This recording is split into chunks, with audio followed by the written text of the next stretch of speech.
এটা আমার নিজেরই বিশ্বাস হয় না এই টুলটা একটা ফ্রি টুল। আপনার কল্পনার সব গল্পকে বইয়ের পাতায় বাঁধতে পারবেন এই টুলটা ব্যবহার করে। Yes, the tool is Google story book. google.gemini.com এ এলেই এই টুলটি আপনি ব্যবহার করতে পারবেন। আজকাল অনলাইন জুড়ে বিভিন্ন প্ল্যাটফর্মে ডিজিটাল স্টোরি বুক বিক্রি হচ্ছে এবং সেগুলো বেশ জনপ্রিয়। তাছাড়া আপনার এবং আপনার সন্তানের সৃজনশীলতার চর্চার একটা ভালো মাধ্যম হতে পারে স্টোরি বুক। আমি স্টোরি বুককে তিনটি ভাবে ব্যবহার করার চেষ্টা করে দেখলাম।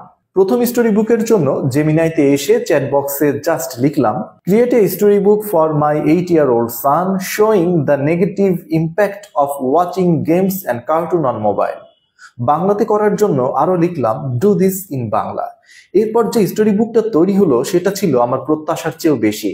চমৎকার প্রফেশনাল কোয়ালিটির ইলাস্ট্রেশনের সাথে গল্পের গাঁথনি, চরিত্রের বিন্যাস সত্যি অসাধারণ। দ্বিতীয়বার যে চেষ্টাটি করলাম সেখানে গুগলকে আর গল্প লেখার স্বাধীনতাটা দিলাম না।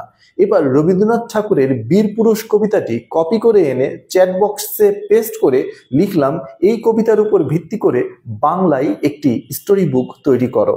সত্যি বলতে আমি একটু দ্বিধান্বিত ছিলাম। একটা কবিতার ভাবার্থকে অনুধাবন করে সেখান থেকে গল্প তৈরি করা, সেটা খুব সাধারণ এবং সহজ বিষয় ছিল না। তবে যে ফলাফলটা পেলাম তা ছিল অসাধারণ। 10 পাতার স্টোরি বুকের ইলাস্ট্রেশন, গল্প এবং শেষের মর্মবাণী সত্যি দুর্দান্ত। একজন মানুষের পক্ষে এই লেভেলের লেখা এবং ইলাস্ট্রেশন তৈরি করতে বহু বছরের অভিজ্ঞতার প্রয়োজন হবে। এবার তৃতীয় চেষ্টা। এবার আমার সিভিটি আপলোড করলাম এবং বললাম, এই সিভির উপর ভিত্তি করে একটি স্টোরি বুক তৈরি করো। এবার যেটা তৈরি হলো সেটাও অসাধারণ। আমার এডুকেশন আর ক্যারিয়ার লাইনকে নিয়ে যে গল্পটা বানিয়েছে আর যেভাবে ছবির ব্যবহার করেছে তাতে আমি সত্যিই মুগ্ধ হয়েছি। আপনিও চাইলে আপনার জীবনের গল্পটা এভাবে তৈরি করতে পারেন। গুগলের এই প্রতিটি স্টোরি বুক আপনি চাইলে ডাউনলোড করে নিতে পারেন, বন্ধুদের সাথে শেয়ার করতে পারবেন অথবা প্রিন্ট করে রেখে দিতে পারবেন, সংরক্ষণ করতে পারবেন।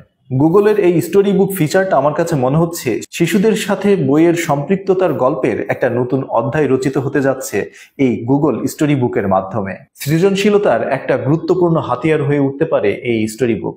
তাই স্টোরি বুকটাকে ব্যবহার করে দেখুন আপনার কোন কাজে লাগে। ভালো থাকুন, সুস্থ থাকুন।